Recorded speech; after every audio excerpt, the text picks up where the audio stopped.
नमस्कार मित्रों, आप सभी का स्वाभिमान भोजपुरी में हार्दिक अभिनंदन करता हूं।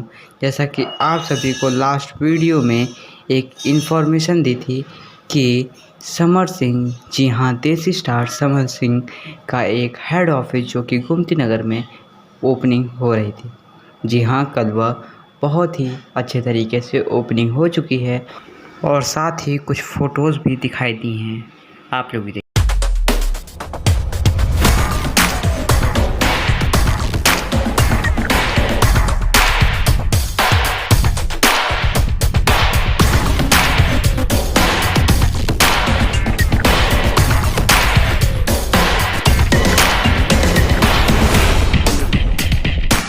जी, यही कुछ थी उनके ओपनिंग के फ़ोटो और कुछ लोगों के साथ जो मिले थे, वो ये कुछ फ़ोटो थी, आप लोगों के सामने पेश किया हूँ।